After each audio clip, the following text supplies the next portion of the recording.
और कुछ जो है अलग अलग से भी काम उल्लेख करूंगा।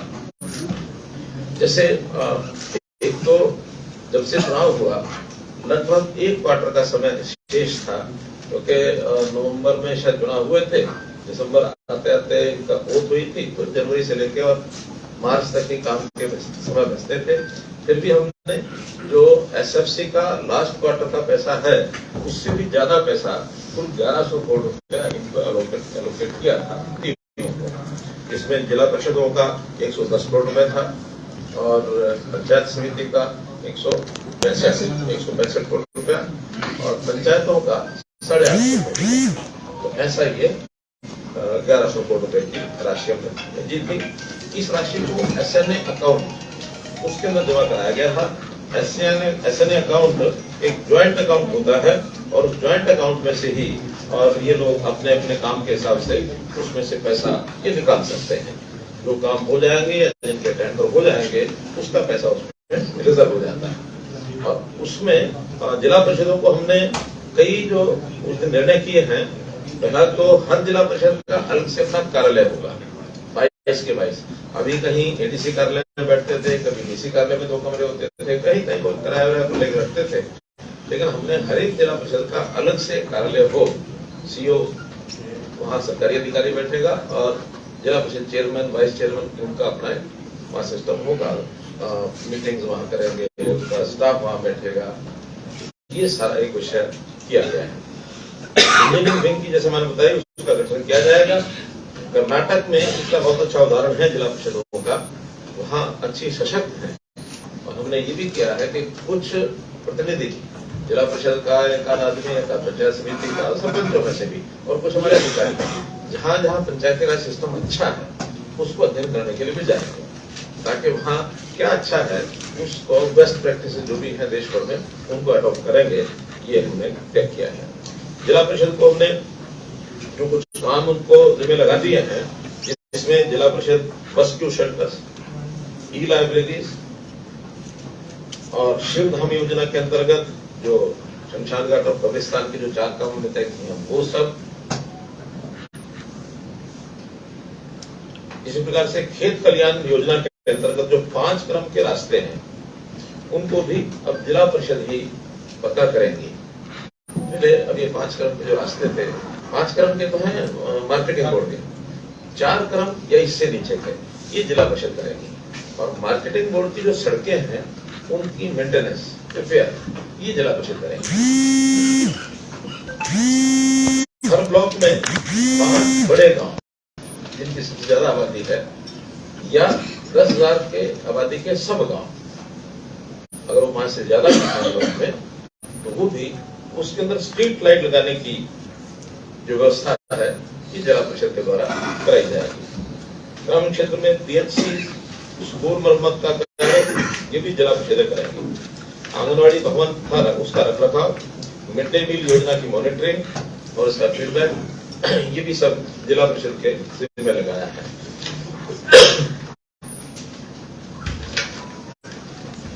स्वच्छता अभियान के अंतर्गत भी जैसे शहरों में म्यूनिसिपैलिटीज कराती हैं, वैसे जिला परिषद घर घर कूड़ा एकत्र करने की प्रक्रिया वो भी उनके माध्यम से शुरू कराई जाएगी। सॉलिड वेस्ट मैनेजमेंट के तहत बायोडिग्रेडेबल, नॉन बायोडिग्रेडेबल कूड़े को जो अलग अलग उसका निष्पादन करना है, सेग्रीगेशन करना है, वो भी उनके द्वारा कराया जाएगा। इस प्रकार से ग्रामीण क्षेत्र में स्वच्छता व्यवस्था का जो बड़ा काम है ये जिला परिषदों के माध्यम से और इसको इनिशिएट किया जाएगा। और अब हम हर महीने में जिला परिषद के जो सीईओज हैं और चेयरमैन हैं उनकी मीटिंग अलग अलग से होगी और हर 3 महीने में एक ज्वाइंट मीटिंग इनकी हुआ करेगी, ताकि इनके काम का एक मूल्यांकन ये समय समय पर लगातार हम करते रहें। तो हम चाहते हैं कि जो काम अभी तक यानी प्रदेश सरकारों के डिपार्टमेंट्स के माध्यम से ही इनिशिएट किए जाते थे, लेकिन इकाइयां बहुत हैं, 6220 पंचायतें हैं, 150 के लगभग ब्लॉक्स हैं, 22 हमारी जिला परिषद हैं। तो इतने बड़े इकाइयों के काम को डिसेंट्रलाइज करके जितना ज्यादा कराएंगे उतना सेवाओं का लाभ जनता को अधिक मिलेगा। इसी प्रकार एक हमारे पंचायत समिति को लेकर के भी अलग से बैठक होनी है, उनको भी कुछ काम जो हमने विचाराधीन है, लेकिन फाइनल करेंगे तो आपको बताएंगे। अभी तो सरपंच, क्योंकि सरपंचों का जब चुनाव हुआ उस समय भी कुछ बातें हमने घोषित की थी। एक विचार ऐसा इस बार बना था कि ये सारे काम जनता के जो लिए काम किए जाते हैं उनको अधिक से अधिक पारदर्शी बनाना और जो काम ठीक न करे उसको जवाबदेह बनाना, इसका भी हमने ध्यान लिया है। जितना पैसा हम भेजेंगे, चूंकि टेक्नोलॉजी का जमाना आ गया है, तो टेक्नोलॉजी से हर चीज को मॉनिटर भी किया जा सकता है।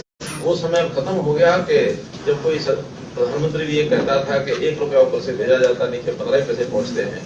अब तो टेक्निकली 1 रुपया भेजा जाएगा तो 1 ही रुपया खाते में नीचे जाएगा, बीच में कोई स्कोप नहीं है उसमें से कोई एक भी पैसा निकाल ले। इसलिए उस पारदर्शिता को लाने के लिए ई टेंडरिंग की व्यवस्था हमने शुरू की थी। और ई टेंडरिंग की व्यवस्था में एक लिमिट, जो कि पहले तो तकरीबन बड़ी राशि का काम सरपंच ई टेंडरिंग के बनाई करवाते थे, लेकिन इस बार एक लिमिट लगाई थी हमने पहले तो 2 लाख रुपए की, कि 2 लाख रुपए से नीचे के जो काम है वो लोग कोटेशन के आधार पर करा सकते हैं। 2 लाख के इससे ऊपर के काम सारे ई टेंडरिंग पर होंगे। अब थोड़ा विवाद हुआ कि नहीं 2 लाख रुपया बहुत कम है, इससे तो शायद एक गली भी नहीं बनती है, फिर हमें अलग अलग से छोटे छोटे काम कराने पड़ते हैं।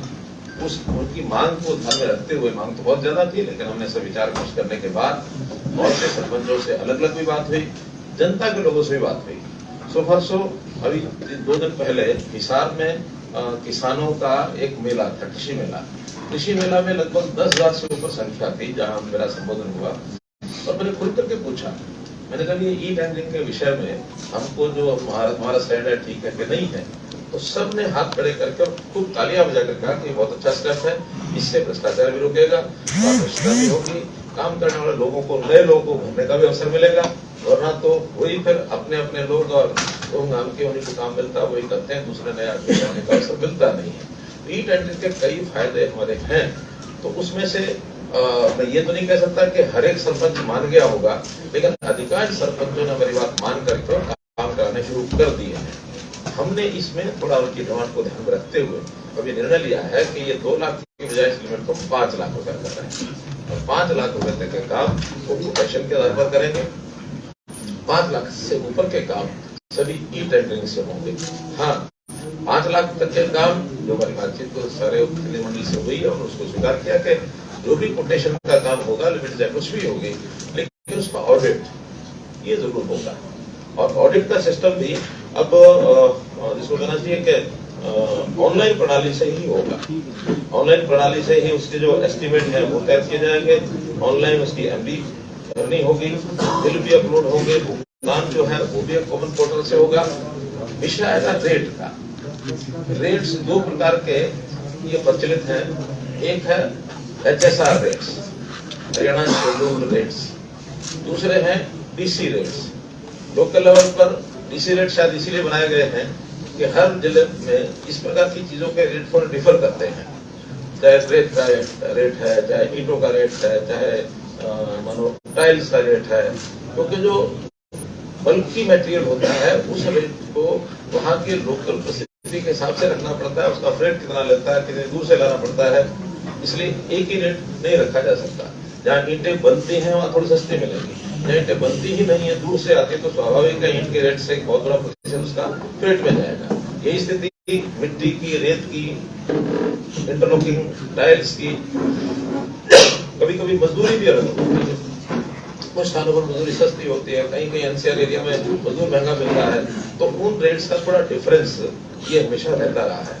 इसमें अब उनकी मांग क्या थी कि इन रेट्स को रियल लेवल पर लाया जाए जो मार्केट रेट है।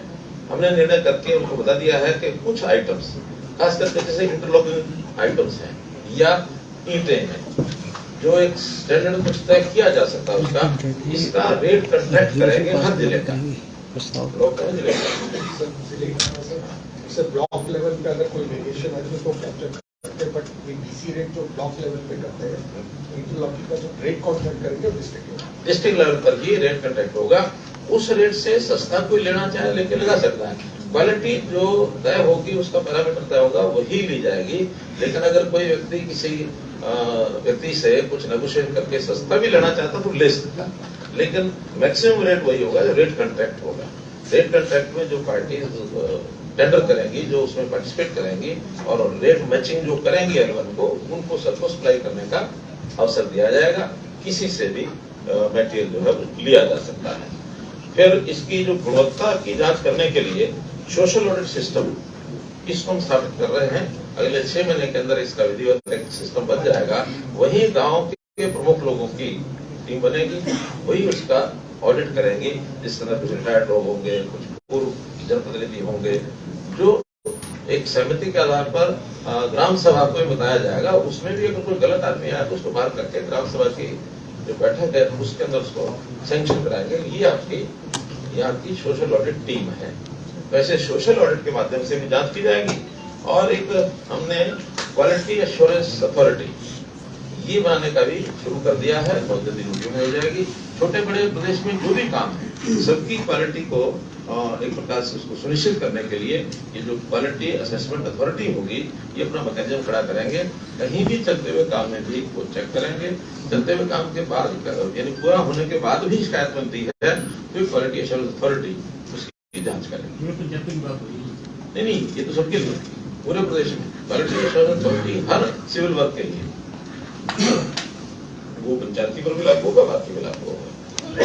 और ये जो 5 लाख रुपए की राशि की लिमिट बनाई है नेगोशिएशन की, इसमें चाहे वो 5 लाख या 5 लाख से कम के काम, तो जरूरी कि हर काम 5 लाख होगा, 2 लाख के भी होंगे, 3 के भी होगा, 1 का भी होगा। तो ऐसे कोटेशन के आधारित कुल जो काम है उसकी मैक्सिमम लिमिट तो 25 लाख है बड़ी पंचायतों के लिए, लेकिन जो छोटी पंचायतें हैं उसका 1/3 से ज्यादा उसमें से नहीं करा पाएंगे।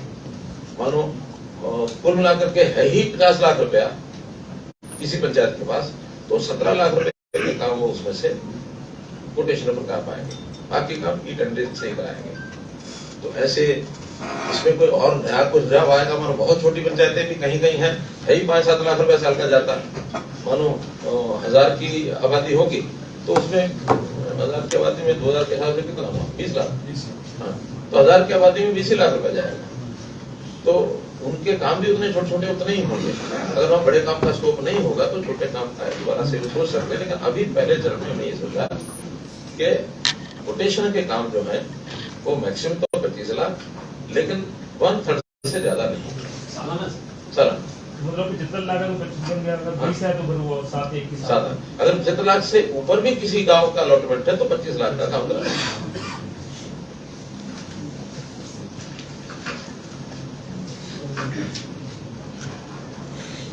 तो ये 1/3 नहीं है, हमारे महीने में ये 50% है। 50 यानी 50%। 20 का 10 कर सकते हैं। हाँ, 20 का 10 कर सकते हैं, 50 का 25 कर सकते हैं। Whichever is lowest. Whichever is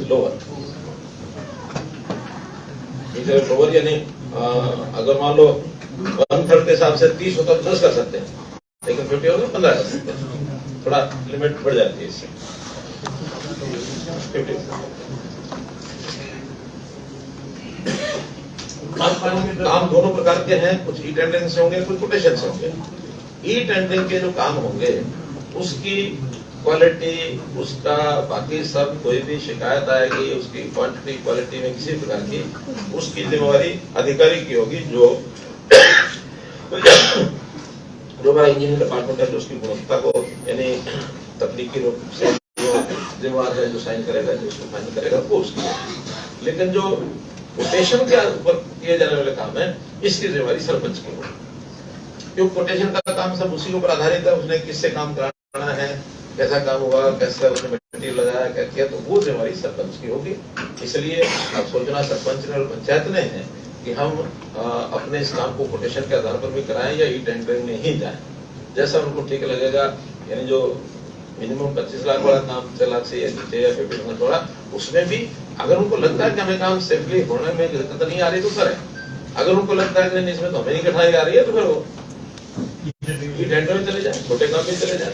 25 lakh तक भी टेंडरिंग में जा सकते हैं, उससे नीचे वाले तो जा ही सकते हैं, उससे ऊपर नहीं जा सकते। 5 से नीचे 5 से ऊपर तो ई टेंडरिंग 5 लाख से ऊपर के तो ई टेंडरिंग है।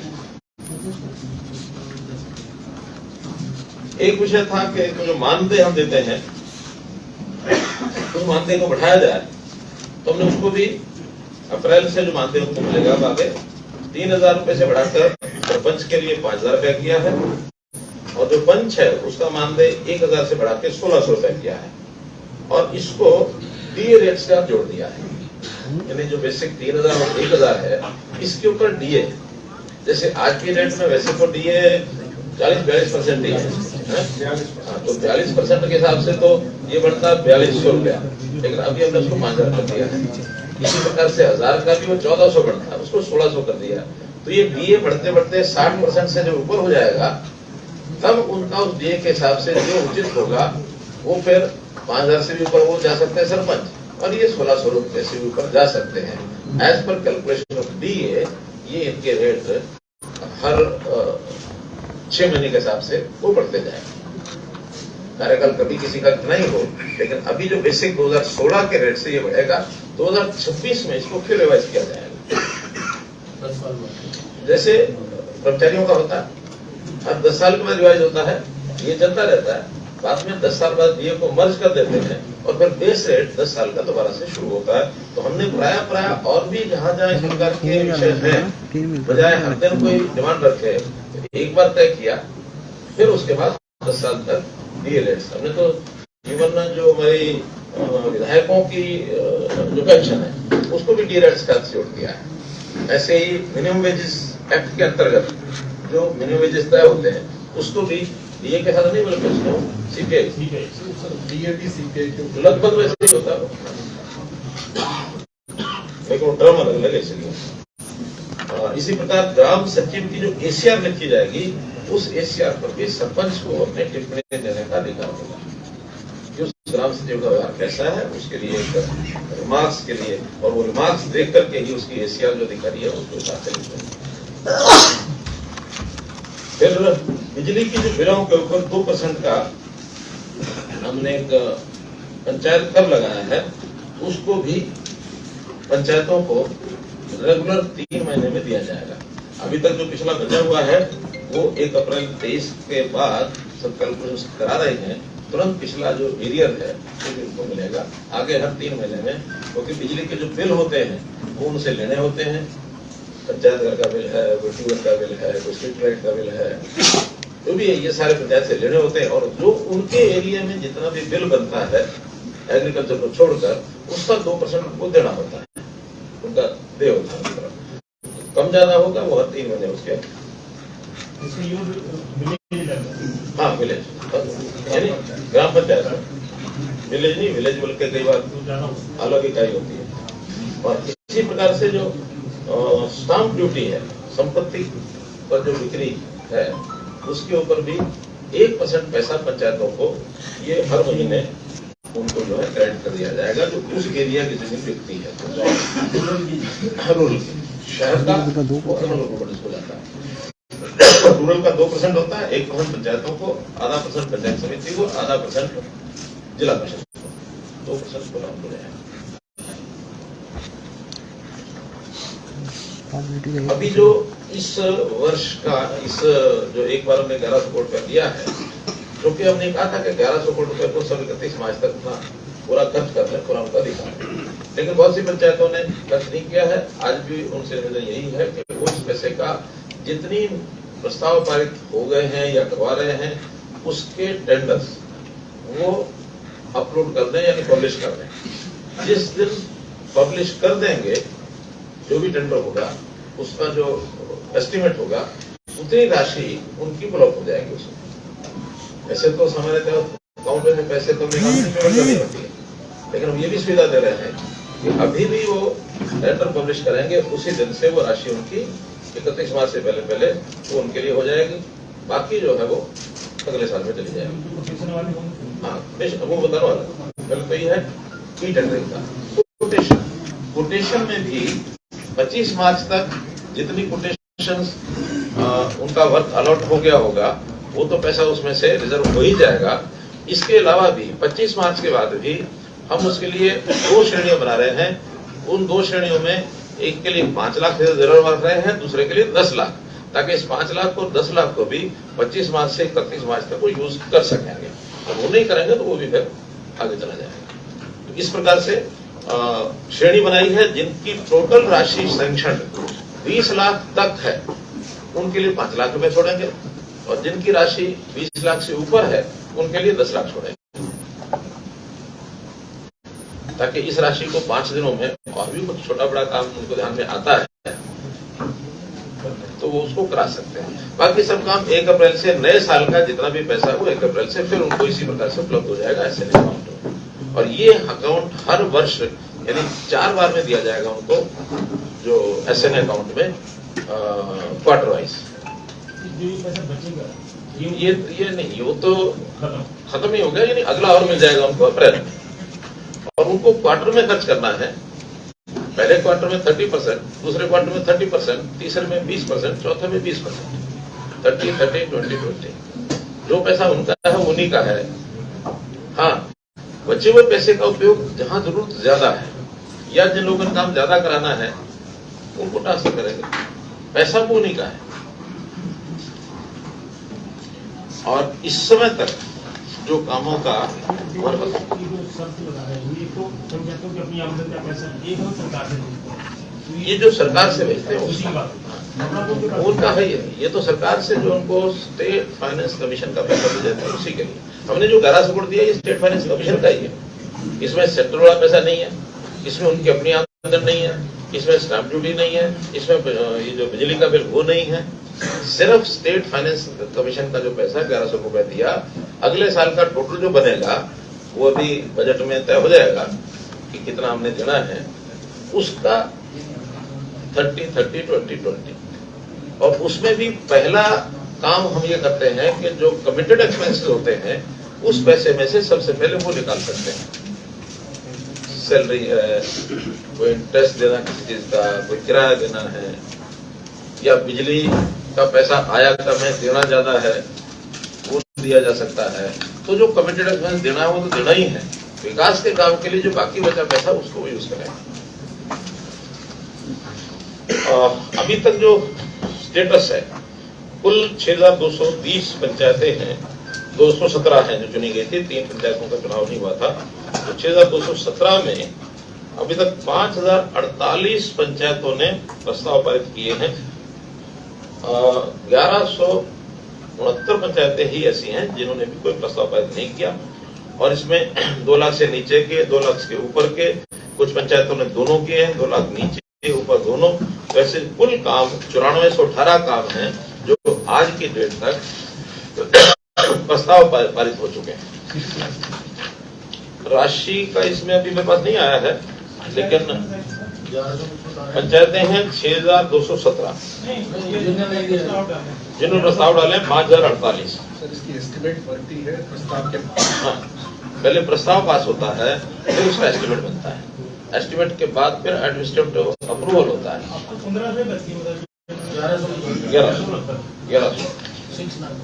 1169 हैं जिन्होंने अभी प्रस्ताव डाला नहीं है, लेकिन जो कि अभी तक कुछ लोग हो सकता है इस निर्णय के इंतजार में हो, कितना होगा कितना नहीं होगा। आज निर्णय कर दिया है, अब इसके बाद भी अभी 14 दिन का समय और 15 दिन का समय शेष है। आज 15 तारीख की है, 14 तारीख 15 है, तो आज 16 दिन भी शेष हैं। इसमें भी ये लोग डाल सकते हैं, तो इसके लिए इनका आह्वान है कि इसको डालना ही चाहिए। तो इस प्रकार से ये सारा विषय हुआ है। आज की डेट में जो एक प्रस्ताव जो अपलोड हुए हैं उसका भी एक आंकड़ा हमारे पास था।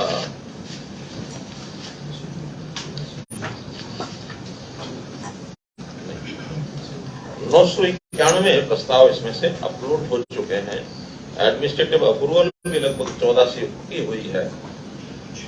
ये अब डले हैं तो 991 डले, इसमें 7 दिन का 15 दिन का अमाउंट के हिसाब से टाइम होता है। तो कोई 7 दिन में क्लियर होगा, कोई 15 दिन में क्लियर होगा। अब 1044 हो गए, मेरे पास 991 का आंकड़ा है, तो अभी लेटेस्ट 1044 है। ये तो हर घंटे में बदलता है।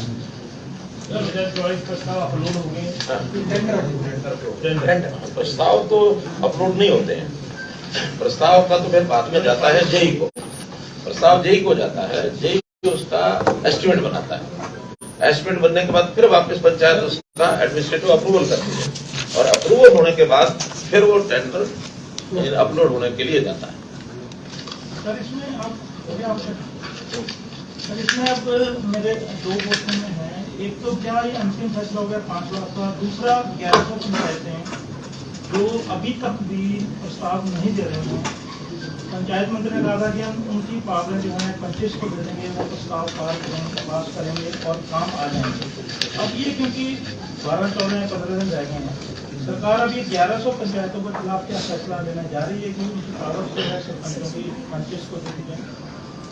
देखिए, एक विषय होता है मनस्थिति, भाई हमारी मनस्थिति क्या है, एक होता है फैसला। हाँ। फैसला जो होता है वो फैसला होता है, और कोई भी फैसला होता है जिस दिन होता है वो अंतिम ही होता है, उसके बाद अगला कब होना होता है ये बाद में पता लगता है। नहीं, अब तो फैसला है, मनस्थिति है। नहीं, मनस्थिति वो जो वो बता रहे हैं, ये तो फैसला है, फैसला हो गया, ये फैसला है जो मैंने आपको बताया। मनस्थिति वो है कि हम क्या करेंगे उनके साथ। अभी तो ये है कि हमने एक रास्ता दिखाया है कि भाई आज देखो जो चीज हमने फाइनल की है, इसके बाद समय है अभी 16 दिन का, तो कोई भी बात 16 दिन पहले बताने की आवश्यकता नहीं। सर 11 दिन का अगर रह गए हैं, अगर ये 1100 नहीं मानते, 1100 पंचायतों का तो नुकसान होगा। पहला विषय तो है ही है कि उनका पैसा खत्म हो जाएगा, ये निर्णय की वजह से ये निर्णय है, क्योंकि 2 या 3 दिन ये निर्णय है 31 मार्च तक पैसे को खर्च नहीं करेंगे तो वो पैसा इस साल का उनको नहीं मिलेगा, अगले साल का 1 अप्रैल को फिर मिलेगा। हम 10 दिन को वेट नहीं करते सरकार की। नहीं करेंगे वो तो नुकसान हो ना हो ये निर्णय हमारा नहीं है, ये पंचायत ने करना है। हमारा जो दायित्व है वो हमने पूरा कर दिया, हमने पैसा देना था दे दिया, इसके बाद इनिशिएटिव है पंचायतों का, वो हमारा नहीं। ये डेमोक्रेसी की सुंदरता है। नहीं मानते हैं तो सरकार के पास कोई ना कोई मैं तो कह रहा हूँ ना, सरकार की ओर से निर्णय हमने कर दिया है कि उनका पैसा जब्त हो जाएगा। बाकी तो जैसे मैंने पहले शब्द प्रयोग किया ना कि क्या मनस्थिति होती है, किसकी मनस्थिति मेरी कुछ है, आपकी कुछ है, पंचायत मंत्री कुछ और हो सकती है। जब इकट्ठे बैठ के कोई निर्णय करें तो आपको बताएंगे। अभी निर्णय इतना ही है। सरपंचों के साथ आपने भी की, अधिकारियों की भी मीटिंग हुई और वो मांग करते हैं कि हमारा जो है 10 काम का 5 लाख की जो लिमिट है साल में जो है 10 करी जाए, तो वो दौर जो है अब इसके बाद रहेगा कहीं पर कुछ में कोई विचार कोई विचार नहीं। 5 लाख इसमें जैसे अधिकांश लोग मान गए, आप कह रहे 3 टियर सिस्टम है, तो सरपंच केवल कुछ लोग इसमें एक एसोसिएशन खिलाफ बोल रही है, काफी लोग सहमत है कि भाई ठीक है पारदर्शी है, तो अंतिम डिसीजन क्या है? बता दिया, यही बताया, और उनसे बातचीत नहीं होगी। आप बता दिया, निर्णय बता दिया। उसमें विपक्ष ने लगातार कहा कि सरकार सरपंचों को लाठीचार्ज कर रही है, सरकार सरपंचों की बात नहीं सुन रही है, लेकिन सर बात ने जो घोषणा की है, मांग को बढ़ा दिया है या फिर उनकी 5 लाख की पावर बढ़ा दी है, विपक्ष कह रहा है सर कि सरकार को अब चुनाव में इसका नुकसान होगा। आप क्या मानते हैं कि लोगों की, आपने हालांकि बताया कि पशु मेले में आपको लोगों ने समर्थन किया, आप मानते हैं कि लोग जो है वो चाहते हैं कि कैंपिंग हो, इसीलिए आपने मेरी कैंपिंग, विपक्ष को क्या कहेंगे? साधारण व्यक्ति भी व्यवस्थाओं को तोड़ने के हक में नहीं है। व्यवस्थाएं जो बनती हैं उसके ऊपर अडिग रहा जाए। कांग्रेस का कार्यकाल हमेशा या तो व्यवस्थाएं बढ़ाना नहीं, बना दिया तो उसको पालन नहीं करना, फिर तोड़ना, तोड़ भी दे तो उसके खिलाफ कोई कार्रवाई नहीं करते हैं। हम वो व्यवस्थाओं को बनाते हैं, जनहित के लिए बनाते हैं। हम व्यवस्थाओं को बनाते हैं कि जिसमें ह्यूमन इंटरफेस कम से कम रहे, पारदर्शिता रहे, सबके लिए एक समान है। एक समान को पालन करने के लिए समय देते हैं। हमने समय पहले भी दिया है, अभी भी दिया है, 31 मार्च तक का समय दिया है। 31 मार्च के बाद अभी उन गांव के लोगों को देखना है, उन सरपंचों के बारे में वो क्या सोचते हैं, ये उनका काम। सर, क्या सरकार को काफी कंप्लेंट्स मिली थी करप्शन की सरपंचेस के अगेंस्ट, तभी हम ये कैंपेन लेके आए? क्या कोई ऑडिट रिपोर्ट है या फिर कभी लोकायुक्त ने लिखा आपको? अभी भी 1100 सरपंच पिछले कार्यकाल के ऐसे हैं जिन्होंने अपने रिकॉर्ड्स वापस नहीं दिए। कुछ लोग कहते हैं कि नहीं, रिकॉर्ड्स तो हमने ग्राम सचिव को दे दिए, ग्राम सचिव से वापस नहीं आए। उसकी अब एक इंक्वायरी चल रही है कि वो किसके पास है। हाँ, ये शिकायतें जरूर मिली हैं, किसी ने अपना बस्ता पानी में डाल दिया तालाब में कि जी गिर गया चलते हुए, किसी ने कहा जी मेरे तो ऑफिस में आग लग गई, वो जल गया। तो रिस्पॉन्सिबिलिटी तो फिक्स होगी ना, क्यों रिस्पॉन्सिबिलिटी तो हर चीज की है, पब्लिक का फंड है। एक्सचेकर का हिसाब किताब एक एक पैसे का ये हर किसी को देना होता है जो भी पब्लिक के काम में लगा होता है। सरपंच हमारे एक प्रकार से पब्लिक के प्रति उत्तरदायी लोग हैं। हाँ, जब उनके साथ मिलकर के एडमिनिस्ट्रेशन के जो लोग काम करेंगे तो जिम्मेदारी एडमिनिस्ट्रेशन के लोगों की आती है, उनकी तभी आती है जब उनको अपने हाथ में कोई पावर लेते हैं। ये जो हमारा टेंडर प्रोसेस है, ये सारा एक सिस्टम है और उसको अधिकारियों ने यानी वहां के इंजीनियर साहब ने बाकी सब ने क्लियर करना है उसकी जिम्मेदारी। लेकिन जब कोटेशन पर काम करेंगे तो कोटेशन में अधिकारियों का रोल नहीं होता है, वो रोल सिर्फ सरपंच का होता है।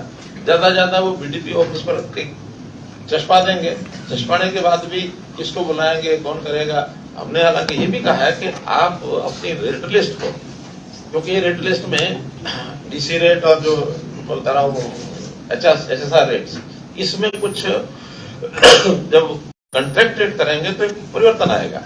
उस समय तक अगर वो मानो कम रेट पर, डीसी रेट पर से भी कम रेट पर करना चाहें तो उसकी एक लिस्ट बना करके रेट्स की और अपलोड कर दें।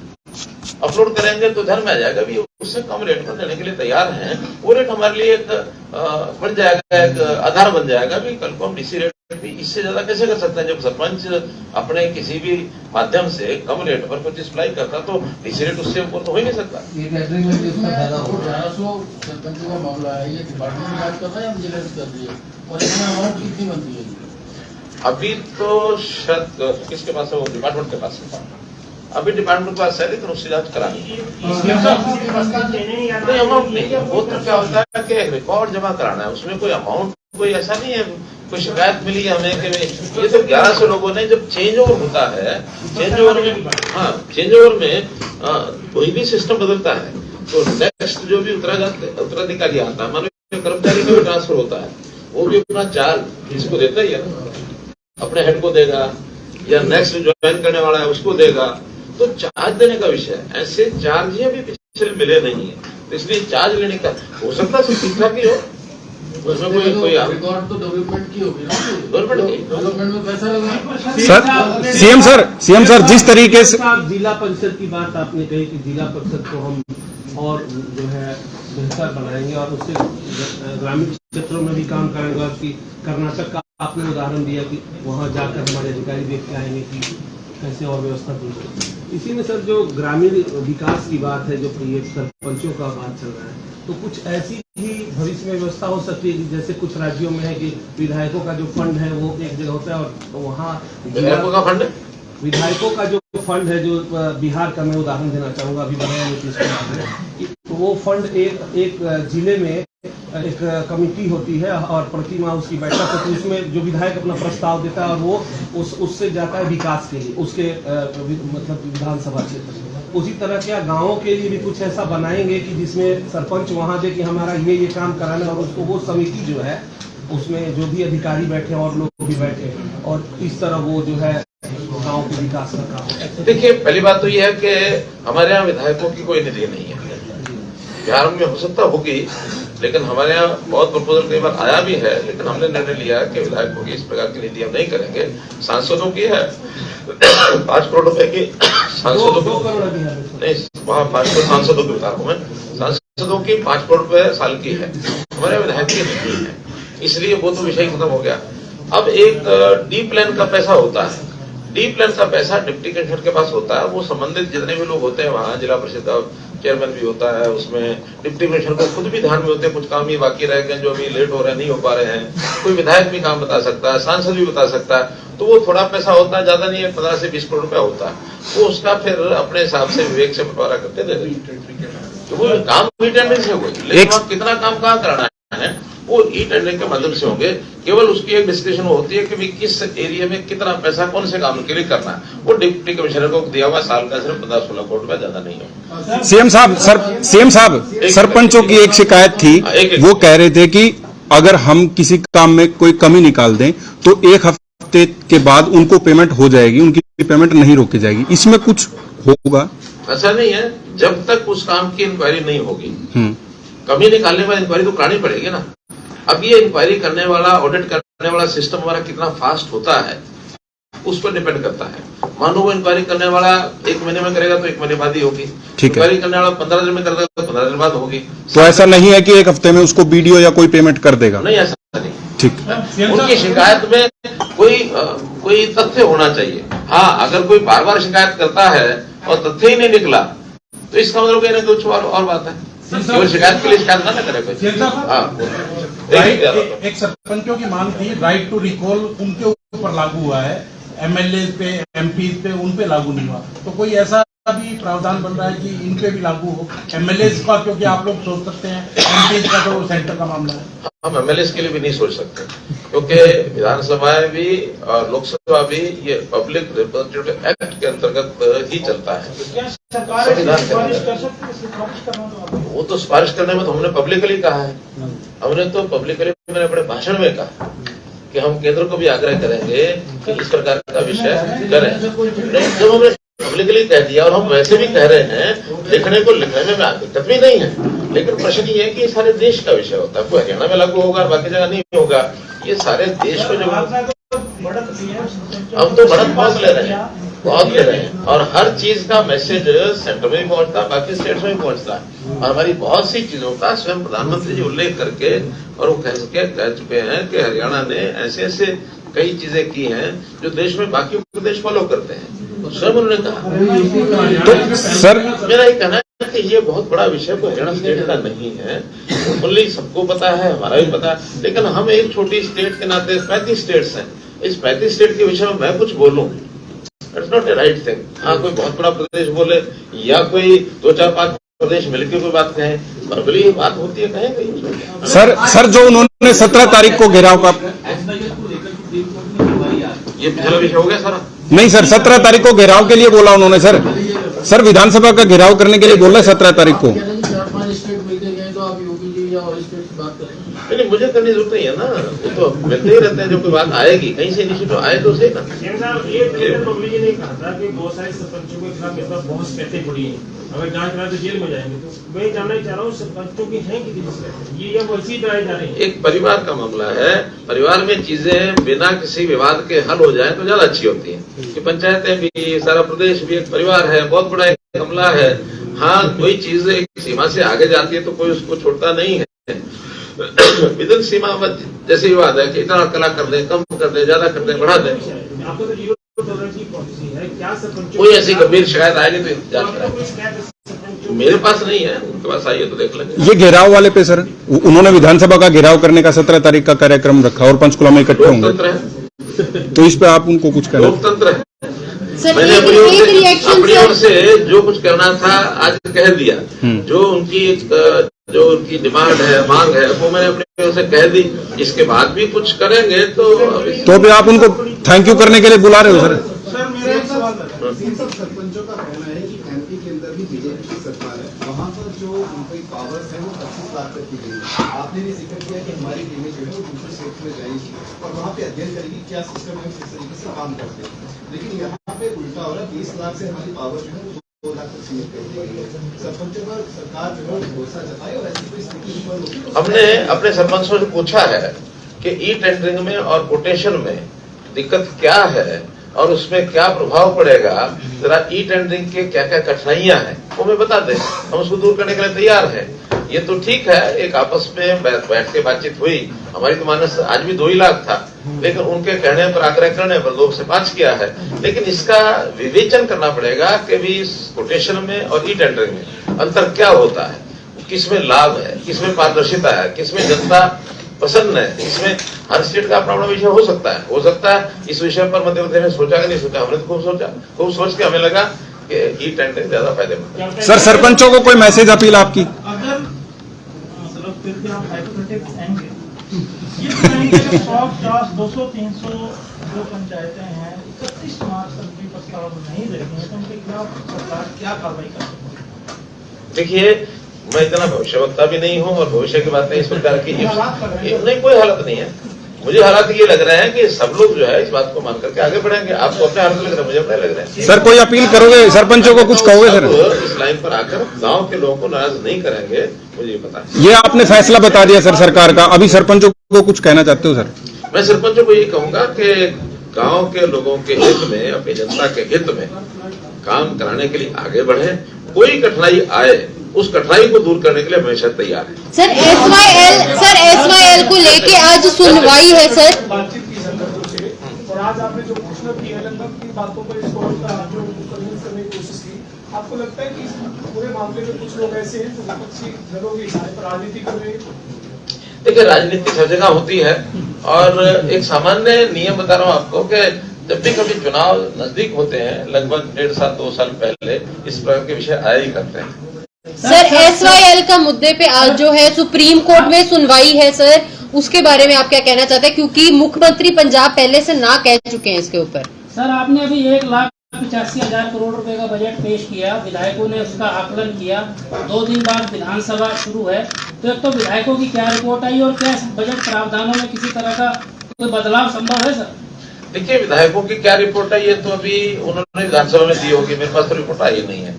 और ये समितियां विधानसभा की होती हैं, सरकार की नहीं होती हैं।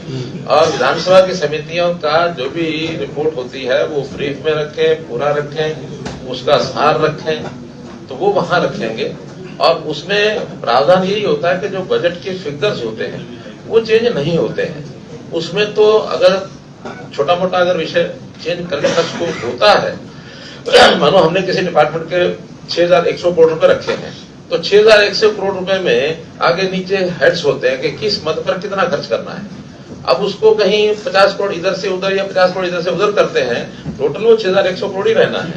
इसलिए हेड्स जो ब्रॉडर हेड्स, जो मेजर हेड्स हैं, वो चेंज नहीं होते, उसका पैसा भी चेंज नहीं होता। वो तो एक रिसीट एंड आउटगोइंग जो एक्सपेंडिचर है वो दोनों तरफ बराबर होता है। सब विधानसभा सीएम साहब हिसाब शुरू किया था केंद्र सरकार ने, और विपक्षी काफी आलोचना की विपक्षी और से जो उत्तर प्रदेश राज्य बड़ा है देश का, वो भी शुरू कर रहे हैं और प्रचार हरियाणा। आपका प्रश्न क्या उत्तर प्रदेश क्यों कर रहा है? समझ तो करो, आपने अपनी बात का जवाब अपने आप दे दिया। सीएम साहब हाँ, अब आ जाओ, देखिए बहुत हो गया, अब अगला विषय बोलते हैं। चलो हाँ, दे रहा नहीं, इसीलिए मैं इसको हिसाब से सांसद ब्रजेश सिंह ने बयान आया है कि चुनाव में बीजेपी को अकेले जाना चाहिए, गठबंधन के रास्ते नहीं जाना चाहिए। देखिए, सबके मतलब सबके अपने अपने मत हैं, अपना अपना मनोभाव है, उन्होंने प्रकट किया, अच्छी बात है, करना चाहिए, कोई दिक्कत नहीं, मनोभाव प्रकट करना चाहिए। लेकिन ये तो बाद में जिन्होंने निर्णय करना है वो बैठ कर निर्णय करेंगे। आप नहीं, इससे अलग है जी, बिल्कुल। सर सोशल ऑडिट टीम का गठन कौन करेगा सर? गांव में अगर सरपंच करते हैं तो वो अपने हिसाब नहीं, सरपंच नहीं करेंगे, उसका एक कानून बनेगा, उसके एक पैरामीटर्स तय होंगे, उसमें कैटेगरीज तय होंगी, उन कैटेगरीज का फिर एक चयन करके सूची वहां लोकल लेवल पर वहां से सुझाव आएंगे, उस कानून के हिसाब से किसको फाइनल करने का अधिकार देंगे, वो बनेगा कानून। फिर बाद में हाँ, उसमें नीचे लेवल पर ग्राम सभा की राय जरूर ली जाएगी। सर एक सरपंचों की पेंशन बढ़ेगी? नहीं, उसमें क्या विषय आ गया, कोई विषय नहीं। मेरा सवाल सर, अब आगे चलें। सर, दिल्ली एनसीआर रीजन में सर सरकार ने 10 और 15 साल पुराने व्हीकल्स को हटाने को लेकर एक नोटिफिकेशन जारी किया है।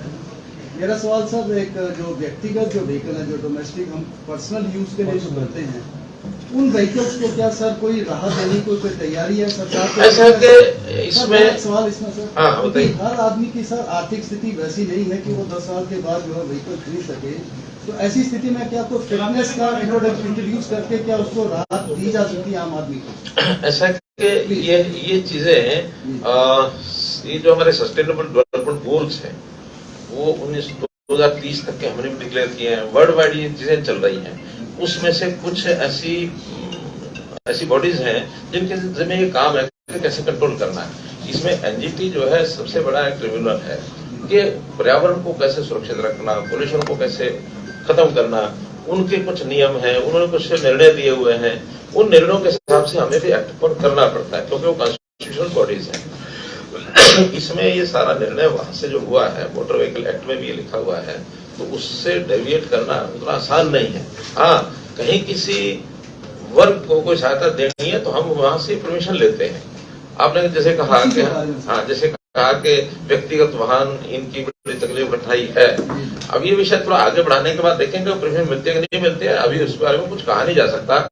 एक हमने जरूर कराया है कि ट्रैक्टर्स जो हैं 10 साल के 15 साल के होने के बाद, क्योंकि वो खेत में काम करने वाला ट्रैक्टर का अभी ऐसा मामला नहीं है कि उसको हम उसी में ले आए साथ, उसके लिए हमने शायद 2025 तक की रियायत दे दी है उसके ट्रैक्टर्स की, लेकिन 25 के बाद वो भी नहीं है, उसमें भी अभी 2.5 साल ही बाकी है।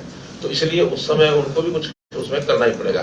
लेकिन प्रदूषण बढ़े ये किसी के लिए हितकर नहीं। हम व्यक्तिगत किसी एक आदमी के लाभ के लिए सोच सकते हैं कि उसका 10-20 हजार रुपये बच जाएगा, वाहन अगर नया नहीं लेगा तो कोरोना में काम चला लेगा, लेकिन उसका प्रदूषण इसमें इंट्रोड्यूस की जा सकती है सर, फिटनेस इंट्रोड्यूस की जा सकती है। फिटनेस में अगर 10 साल में सर व्हीकल का ठीक है, एक सुझाव आया है, देखें। हाँ, अब आ जाओ विषय SYL। बहुत देर हो गई इंतजार करने वालों को। मित्रों मैं इस विषय पर एक बार नहीं कई बार बोल चुका हूं, और हमारे जो काउंटर पार्ट अपने चीफ मिनिस्टर पंजाब वो भी उसी लाइन पर बोल चुके हैं, उसमें कोई नई बात अभी नहीं आई है। उनका अपना एक स्टैंड है, हमारा अपना स्टैंड है। हमारा स्टैंड सुप्रीम कोर्ट के निर्णय के हिसाब से है। सुप्रीम कोर्ट ने निर्णय में कहा कि हाँ SYL हरियाणा के लिए बननी है। उन्होंने ये भी नहीं कहा बननी चाहिए, उनका निर्णय है कि बननी है। अब बननी है तो वो सुप्रीम कोर्ट में एग्जीक्यूशन के लिए एक सिस्टम होता है। आप में से कोई लीगल सिस्टम को जानता हो तो पता ही कि एग्जीक्यूशन के लिए निर्णय लेना होता है। एग्जीक्यूशन के निर्णय के लिए और वो केस लगा हुआ है, उसमें बार बार सुप्रीम कोर्ट ने कहा कि आप लोग आपस में बैठ के अमिकेबल कोई रास्ता निकालें। 3 मीटिंग हमारी उनके निर्देश के बाद हुई, तीनों मीटिंग में वही क्या कहते हैं प्रणाल होते वही का वही। अल्टीमेटली हमने भी सुप्रीम कोर्ट को लिख के दे दिया, उन्होंने भी हुक्म लिख के दिया होगा। अब जो तारीख है उस तारीख में सुप्रीम कोर्ट को निर्णय करना है। हाँ आज है, तो वो निर्णय करना है। मैं अपेक्षा करता हूं कि सुप्रीम कोर्ट जिस प्रकार का निर्णय उन्होंने दिया हुआ है उसके एग्जीक्यूशन के लिए कोई भी एक पहल करके जैसा वो निर्देश देंगे वैसे उस निर्देश पर, चाहे वो पंजाब सरकार को निर्देश दे, चाहे सेंट्रल गवर्नमेंट को दे, हमें दे, सबको सुप्रीम कोर्ट के निर्णय को मानना ही होगा। सर एक और सवाल है धरना प्रदर्शनों को लेकर। जैसे चंडीगढ़ और पंचकूला की सीमा है, मेन हरियाणा का बॉर्डर। चंडीगढ़ एडमिनिस्ट्रेशन ने सेक्टर 25 को धरना प्रदर्शन के लिए फिक्स किया हुआ, आगे नहीं आने देते, क्योंकि ले दे के वहां से भी 5 लोगों का डेलीगेशन आपको मिलाने लाते हैं, किसी अधिकारी को लाते हैं। पंचकूला में ऐसी जगह क्यों नहीं तय की जाती है, क्योंकि 1000 मेरे ख्याल 20-30 या 50,000 वाहन अप डाउन करते हैं, कि ये जो एक बंद कर देते हैं रास्ता, उसकी वजह से बड़ी प्रॉब्लम है। इनका कोई जगह ऐसा फिक्स की जाए घर पर नहीं सेक्टर 25 सेक्टर 25 ही तय है। चंडीगढ़ में पंचकूला में 5 है ना, सेक्टर 5 नहीं सेक्टर 5 चंडीगढ़ पंचकूला में सेक्टर 5 में तय किया हुआ। नहीं सर, पर ये सारे वहाँ तक कैसे पहुँच जाते हैं? अभी हाउसिंग आ रही है, वही लोग होते हैं, पुल पहले यहाँ तक ले आते हैं, वो आने देती थी। सर एक सवाल है सर, बहुत अहम सवाल है सर, इसमें निर्णय आना है। मेरा तो मेरा जवाब तो आगे नहीं तो नहीं तो तय कर रखा 5 तय कर रखा।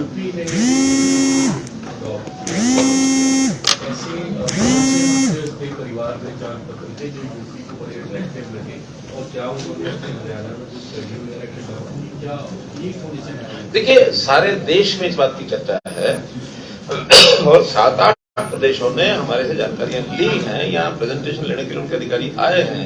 एक प्रेजेंटेशन में तो महाराष्ट्र के लोग थे, मैं स्वयं वहां था, मैं भी था, तो सब जगह के लोग बात कर रहे हैं। इवन प्रधानमंत्री जी ने भी कहा ऐसे जो हमारी, मुझे सब कुछ अच्छा लगा। मैं तो इस चीज के लिए जैसे कहते हैं ना, this is one of the projects which is very close to my heart. अच्छा कल उत्तराखंड की टीम भी आई थी। सर एक बहुत बड़ा मामला आया है, प्रधानमंत्री की सुरक्षा में जो चूक हुई थी पिछले साल जब पंजाब दौरा हुआ था, उसमें सर गाज गिरी है 9 लोगों को पंजाब में सर। तो इस तरह की जो घटनाएं देश के सम्मान की बात है, क्या कहेंगे सर? प्रधानमंत्री जी के सुरक्षा में ये जो चूक है बहुत गंभीर मामला है, और इस विषय में जो भी कोई इंक्वायरी करने के लिए जो टीम बनाई गई थी, उन्होंने जो 9 लोगों को इसके लिए जो 9 लोगों को इसके लिए जिम्मेवार ठहराया है, उनके खिलाफ कार्रवाई होगी, निश्चित ही होनी चाहिए। क्यों नहीं होनी चाहिए? देश की यानी प्रधानमंत्री की सुरक्षा का मतलब नहीं होता, एक प्रधानमंत्री एक इंस्टीट्यूशन है और उस इंस्टीट्यूशन पर इस प्रकार का खतरा, चाहे कोई भी कॉन्स्टिट्यूशनल औहदे पर कोई व्यक्ति है तो उसकी सुरक्षा स्टेट का दायित्व है। स्टेट के दायित्व के नाते वो पीछे हट नहीं सकते हैं, जिनके खिलाफ कार्रवाई हुई होगी। लास्ट एक मिनट, रक्षा विश्वविद्यालय हरियाणा बनना था और संसद में भी मुद्दा उठा है कि हरियाणा सरकार केंद्र से पर्याप्त बातचीत नहीं कर रही है इस विश्वविद्यालय को लेकर। कहीं मेरा कहना है कि जब उसका शिलान्यास हुआ था, आज नहीं हुआ, वो 2006 में किया था। किन्होंने किया था? मालूम है? मनमोहन सिंह जी ने 2006 से 14 तक सोए हुए थे क्या? आज उनको याद आ गया? पीछे कौन थे खड़े हो गए? सर, कांग्रेस का कहना है कि हम ओपीएस लागू करेंगे और ई टेंडरिंग को हम खत्म करेंगे। आप इलेक्शन के पहले इसको जितने मुद्दे ये कह रहे हैं, जिनकी घोषणा कर रहे हैं, मैं कहता हूँ ये घोषणा करते रहे ताकि जनता को ये पता लग जाए कि इनका हेतु क्या है, इनकी मंशा क्या है। जिन चीजों का लाभ जनता को हो रहा है उन चीजों को खत्म करने की बात करेंगे।